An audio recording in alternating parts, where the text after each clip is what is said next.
ಕೆಲವು ದಿನಗಳ ಹಿಂದೆ ಚಿಕ್ಕಮಗಳೂರು ಮೆಡಿಕಲ್ ಕಾಲೇಜು ಆ ಕಾಲೇಜಿಗೆ ಭೇಟಿ ಕೊಟ್ಟಿದ್ದೆ. ಭೇಟಿ ಕೊಡಬೇಕಾದ್ರೆ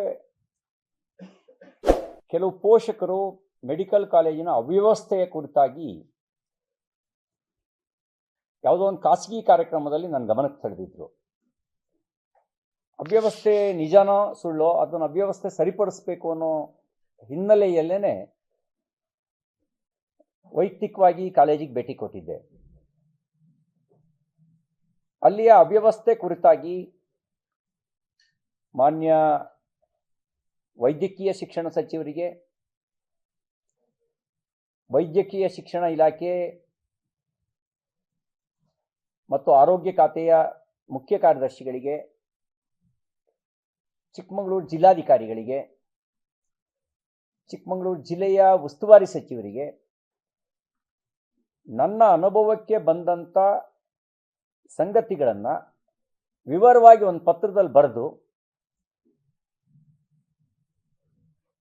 ವಿದ್ಯಾರ್ಥಿಗಳಿಗೆ ಯಾವ ರೀತಿ ತೊಂದರೆ ಆಗ್ತಾ ಇದೆ, ಆಸ್ಪತ್ರೆಯಲ್ಲಿ ಮತ್ತು ಲ್ಯಾಬ್ನಲ್ಲಿರುವ ಸಮಸ್ಯೆಗಳೇನು ಅನ್ನೋದನ್ನ ಗಮನಕ್ಕೆ ತಂದು ಅದೆಲ್ಲವನ್ನು ಬಗೆಹರಿಸಬೇಕು ಅನ್ನುವ ನಿಟ್ಟಿನಲ್ಲಿ ಸಮಸ್ಯೆಗಳ ಕುರಿತಾಗಿ ಒಬ್ಬ ಜನಪ್ರತಿನಿಧಿಯಾಗಿ ಗಮನ ಸೆಳೆಯೋ ಕೆಲಸ ಮಾಡಿದ್ದೆ. ಯಾರ ಮೇಲೂ ಆರೋಪನೂ ಮಾಡಿರಲಿಲ್ಲ, ಆರೋಪ ಮಾಡುವ ಉದ್ದೇಶವೂ ನನಗಿರಲಿಲ್ಲ. ಕೇವಲ ಸಮಸ್ಯೆಗಳನ್ನು ಬಗೆಹರಿಸೋದು, ಸಮಸ್ಯೆಗಳ ಕುರಿತಾಗಿ ಗಮನ ಸೆಳೆಯೋದಷ್ಟೇ ನನ್ನ ಉದ್ದೇಶ ಇತ್ತು. ಅಲ್ಲಿಗೆ ಭೇಟಿ ಕೊಟ್ಟು ಬಂದ ಮೇಲೆ ಕೆಲವು ಭಯಾನಕವಾಗಿರ್ತಕ್ಕಂಥ ಸತ್ಯಗಳು ನನಗೆ ಭೇಟಿ ಕೊಟ್ಟು ಬಂದ ನಂತರ ಕೆಲವರು ನನ್ನ ಗಮನಕ್ಕೆ ತಂದರು. ಅದರಲ್ಲಿ ವೈದ್ಯಕೀಯ ಕಾಲೇಜಿನಲ್ಲಿ ಟೆಂಡರ್ ಯಾವುದು ಔಷಧಿ ಖರೀದಿಗೆ, ಜೀವರಕ್ಷಕ ಔಷಧಿಗಳ ಖರೀದಿಗೆ ಟೆಂಡರ್ ಕರಿಬೇಕಾದ್ರೆ ನಡೆಸಿರ್ತಕ್ಕಂಥ ಗೋಲ್ಮಾಲ್, ಪ್ರೀ ಕ್ವಾಲಿಫಿಕೇಶನ್ ಬಿಡ್ ಫಿಕ್ಸ್ ಮಾಡಬೇಕಾದ್ರೆ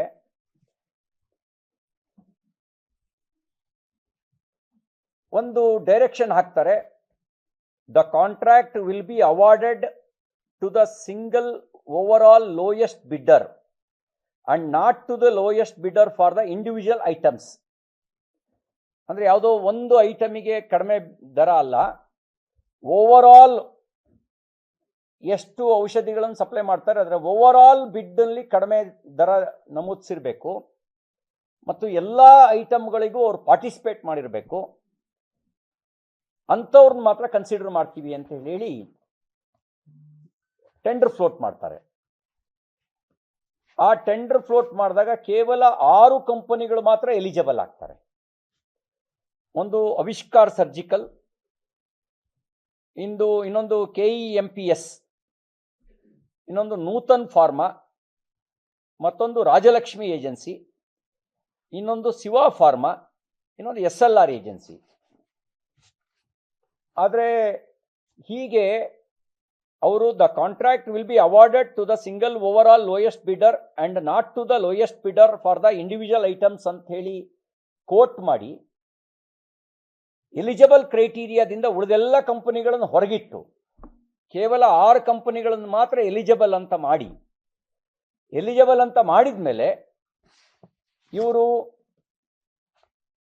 ಜೀವರಕ್ಷಕ ಔಷಧಿಗಳನ್ನು ಸರಬರಾಜು ಮಾಡೋದಕ್ಕೆ ಮತ್ತೆ ಇಂಡಿವಿಜುವಲ್ ಐಟಮ್ಸ್ನಲ್ಲಿ ಯಾರು ಕಡಿಮೆ ಬಿಡ್ ಮಾಡಿರ್ತಾರೆ ಅವರಿಗೆ ಆಯಾ ಐಟಮ್ಗಳಿಗೆ ಕಾಂಟ್ರಾಕ್ಟ್ ಮಾಡ್ತಾರೆ. ಆವಿಷ್ಕಾರ್ ಸರ್ಜಿಕಲ್ಗೆ 126, ಕೆಮ್ಸ್ಗೆ 130, ಅಂದರೆ ವಿವಿಧ ಔಷಧೀಯ ಬ್ರಾಂಡ್ಗಳು ಮೆಟೀರಿಯಲ್ಸು, ನೂತನ್ ಫಾರ್ಮ್ಗೆ 26, ರಾಜಲಕ್ಷ್ಮಿ ಏಜೆನ್ಸಿಗೆ 53, ಶಿವ ಫಾರ್ಮ್ಗೆ 26, SLRಗೆ 54. ಈಗ ಮಜಾ ಇರೋದು, ಚಿಕ್ಕಮಗಳೂರು ಜಿಲ್ಲಾ ಆಸ್ಪತ್ರೆ ಅದು ಅಂಡರ್ ಹೆಲ್ತ್ ಡಿಪಾರ್ಟ್ಮೆಂಟ್ ಕೈಲಿತ್ತು. ಮೆಡಿಕಲ್ ಕಾಲೇಜ್ ಆದಮೇಲೆ, ಚಿಕ್ಕಮಗಳೂರು ಮೆಡಿಕಲ್ ಕಾಲೇಜ್ ಆದಮೇಲೆ ಅದು ಮೆಡಿಕಲ್ ಎಜುಕೇಷನ್ ಅಂಡರ್ಗೆ ಬರುತ್ತೆ. ಮೆಡಿಕಲ್ ಕಾಲೇಜು ಮತ್ತು district hospital now medical education ಅಂಡರಲ್ಲಿ ಬರುತ್ತೆ. ಈಗ ಪ್ರೆಸೆಂಟ್ ಸಪ್ಲೈ ಮಾಡ್ತಿರುವಂಥ ಕೆಲವು ವಸ್ತುಗಳು ಮತ್ತು ಈಗ ಟೆಂಡರ್ ಆಗಿರೋ ಅದರ ವ್ಯತ್ಯಾಸವನ್ನು ಗಮನಿಸಿದಾಗ ಅಗಾಧವಾಗಿರೋ ವ್ಯತ್ಯಾಸ ಇರೋದು ಮತ್ತು ಹಣ ಲೂಟಿ ಹೊಡೆದಿರೋದು, ಹಣ ಲೂಟಿಗೆ ಆಳುವವರ ಸಹಕಾರ ಇರೋದು ಸ್ಪಷ್ಟ ಆಗುತ್ತೆ. ಉದಾಹರಣೆಗೆ ಒಂದು ಐಟಮ್ಮು ಮೋಕ್ಷಿ ಪ್ಲಾಕ್ಷಾಕ್ಸಿನ್ ಕಣ್ಣಿನ ದ್ರಾವಣ ಈಗ ಜಿಲ್ಲಾ ಆಸ್ಪತ್ರೆಗೆ ಸರಬರಾಜು ಆಗ್ತಿರೋದು 10 ರೂಪಾಯಿ 75 ಪೈಸೆಗೆ. ಈಗ L1 ಟೆಂಡರ್ ಆಗಿರೋದು ಮೆಡಿಕಲ್ ಕಾಲೇಜಿಗೆ ಸಪ್ಲೈ ಮಾಡೋದಕ್ಕೆ 116 ರೂಪಾಯಿ. ಮೋಕ್ಸಿ ಪ್ಲಾಕ್ಷಾಕ್ಸಿನ್ ಕಣ್ಣಿನ ದ್ರಾವಣ, ನಿಮಗೆ ಅದನ್ನ ನಿಮ್ಮ ಇದಕ್ಕೆ ಗ್ರೂಪಿಗೆ ಹಾಕಿಸ್ಬಿಡ್ತೀನಿ ಡೀಟೇಲ್ಸ್ನ. ಅಂದರೆ ಈಗ ಸಪ್ಲೈ ಆಗ್ತಿರೋದು 10 ರೂಪಾಯಿ 75 ಪೈಸೆ. ಮಾರುಕಟ್ಟೆ ದರದಲ್ಲಿ 10% 20% ವೇರಿಯೇಷನ್ ಇರುತ್ತೆ. ಈಗ L1 ಆಗಿ ಅಗ್ರಿಮೆಂಟ್ ಆಗಿರೋದು 116 ರೂಪಾಯಿಗೆ. 10 ಟೈಮ್ಸ್ ಅಲ್ಲ, 981% ಹೆಚ್ಚಳ, 981% ಹೆಚ್ಚಳ. 10 ಟೈಮ್ಸ್ ಪ್ರತಿಶತ ಹೆಚ್ಚಳ ಅಂದರೆ 981% ಹೆಚ್ಚಳ. ಇನ್ನೊಂದು ಕ್ಯಾಲ್ಸಿಯಂ ಕಾರ್ಬೋನೇಟ್ ಹಾಗೂ vitamin D3 500 mg plus 250 IO tablets 4 ರೂಪಾಯಿ 3 ಪೈಸೆಗೆ ಜಿಲ್ಲಾಸ್ಪತ್ರೆಗೆ ಈಗ ಹಾಲಿ ಸರಬರಾಜು ಆಗ್ತಾ ಇದೆ. ಈಗ ಟೆಂಡರ್ ಕೋಟ್ ಮಾಡಿ L1 ಆಗಿ ಅಗ್ರಿಮೆಂಟ್ ಆಗಿರೋದು 35 ರೂಪಾಯಿ 64 ಪೈಸೆಗೆ, ಅಂದರೆ 784% ಹೆಚ್ಚಳ. ಅದೇ ಥರ ಲೆವೋಸಿಟ್ರಿಜನ್ ಟ್ಯಾಬ್ಲೆಟ್ಸ್ 2 ರೂಪಾಯಿ 55 ಪೈಸೆಗೆ ಈಗ ಜಿಲ್ಲಾಸ್ಪತ್ರೆಗೆ ಹಾಲಿ ಸರಬರಾಜು ಆಗ್ತಾ ಇದೆ.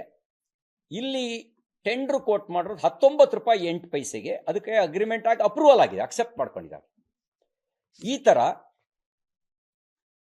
10%ದಿಂದ 981%ದವರೆಗೆ ದರ ವ್ಯತ್ಯಾಸ ಇರೋದು ಕಂಡು ಬರ್ತಾ ಇದೆ. ಬೇರೆ ಬೇರೆ ಈ 6 ಕಂಪನಿಗಳಿಗೆ ಕೊಟ್ಟಿದ್ದಾರೆ. 6 ಕಂಪನಿಗಳಿಗೆ ಬೇರೆ ಬೇರೆ ಐಟಮ್ಗಳಿಗೆ ಕೊಟ್ಟಿದ್ದಾರೆ.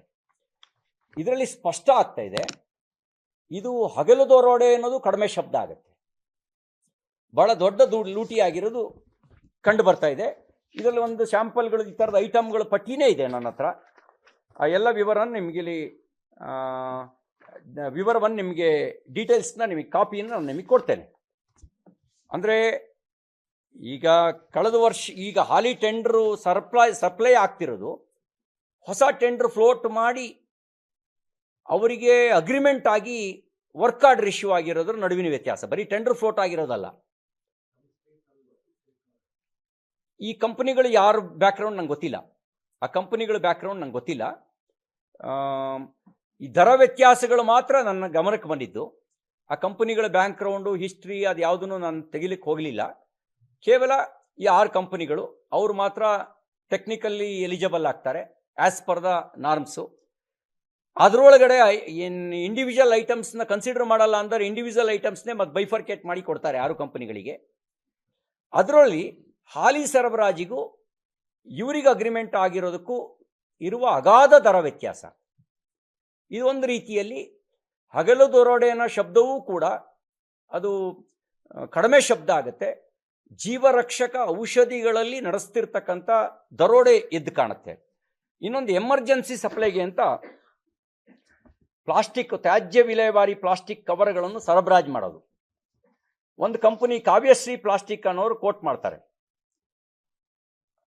ಸರಬರಾಜು ಮಾಡಬೇಕಾಗಿರೋ ಪ್ರಮಾಣ 8,000 ಬ್ಯಾಗು.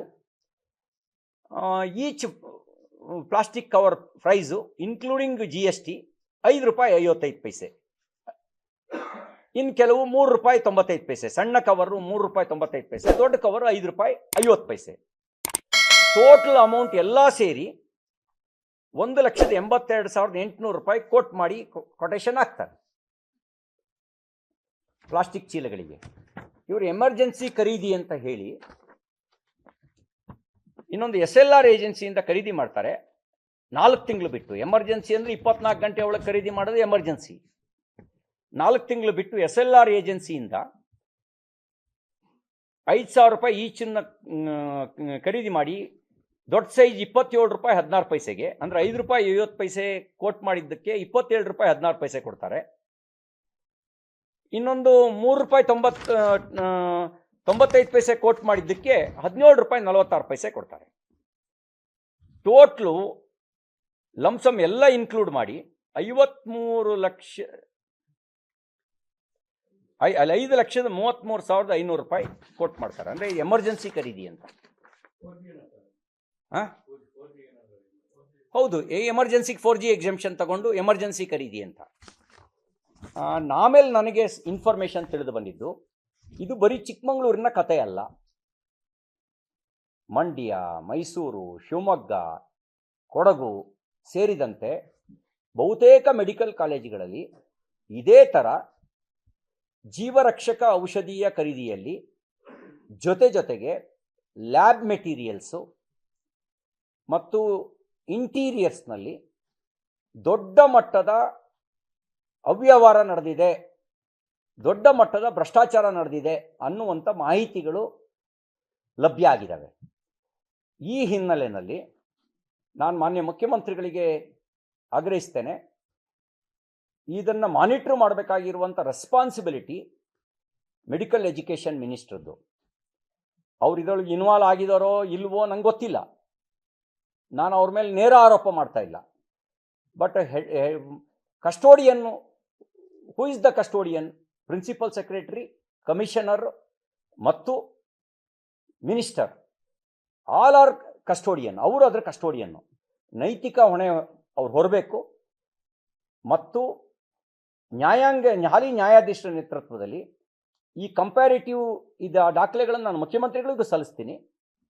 ಈ ದಾಖಲೆಗಳನ್ನು ಇಟ್ಕೊಂಡು ಹಾಲಿ ಸರಬರಾಜು ಆಗಿರೋ ಟೆಂಡ್ರು ಅಗ್ರಿಮೆಂಟು ಇದನ್ನು ಆಧರಿಸಿ ಈ ಎಲ್ಲ ಮೆಡಿಕಲ್ ಕಾಲೇಜುಗಳಲ್ಲಿ ದೊಡ್ಡ ಪ್ರಮಾಣದ ಅವ್ಯವಹಾರ ನಡೆದಿದೆ ಅಂತಕ್ಕಂಥದ್ದು ನನಗೆ ಬಂದಿರುವಂಥ ಪ್ರಾಥಮಿಕ ಮಾಹಿತಿ. ಗೊತ್ತಿದ್ದೂ ಗೊತ್ತಿಲ್ಲದಂತೆ ಯಾರು ಜವಾಬ್ದಾರಿ ಹೊರಬೇಕಾಗಿತ್ತೋ ಅವರು ಈ ಲೂಟಿಗೆ ಸಹಕರಿಸಿದ್ದಾರೆ ಅನ್ನೋದು ನನ್ನ ಆರೋಪ. ಹಾಗಾಗಿ ನೈತಿಕ ಹೊಣೆ ಹೊತ್ತು ಮೆಡಿಕಲ್ ಎಜುಕೇಷನ್ ಮಿನಿಸ್ಟ್ರು ರಿಸೈನ್ ಮಾಡಬೇಕು ಮತ್ತು ಹಾಲಿ ನ್ಯಾಯಾಧೀಶರ ನೇತೃತ್ವದಲ್ಲಿ ಇದನ್ನು ಸಮಗ್ರ ತನಿಖೆಗೆ ಒಳಪಡಿಸ್ಬೇಕು. ನಿಮಗೆ ಲೂಟಿ ಹೊಡೆಯೋಕ್ಕೆ ಇನ್ಯಾವುದೂ ಸಿಗಲಿಲ್ವಾ? ನಿಮಗೆ ಜೀವರಕ್ಷಕ ಔಷಧಿಗಳಲ್ಲಿ ಲೂಟಿ ಹೊಡಿಬೇಕಾ? ಇದು ಅಮಾನವೀಯ ಆಗಿರ್ತಕ್ಕಂಥದ್ದು. ಹಾಗಾಗಿ ಇದರ ಬಗ್ಗೆ ಸಮಗ್ರ ತನಿಖೆ ನಡೆಸಬೇಕು ಅಂತ ನಾನು ಆಗ್ರಹಿಸ್ತೇನೆ. ಲೇಟೆಸ್ಟ್ ಹಾಗೂ ಇಂಟ್ರೆಸ್ಟಿಂಗ್ ಸುದ್ದಿಗಳಿಗಾಗಿ ಬಾಸ್ ಟಿವಿ ಕನ್ನಡ ಚಾನೆಲ್ನ ಸಬ್ಸ್ಕ್ರೈಬ್ ಮಾಡಿ. ಹಾಗೆಯೇ ಬೆಲ್ ಐಕಾನ್ ಪ್ರೆಸ್ ಮಾಡಿ. ಇದರ ಜೊತೆಗೆ ಫೇಸ್ಬುಕ್, ಇನ್ಸ್ಟಾಗ್ರಾಮ್, ಎಕ್ಸ್ ನಲ್ಲೂ ಮಿಸ್ ಮಾಡದೆ ಫಾಲೋ ಮಾಡಿ.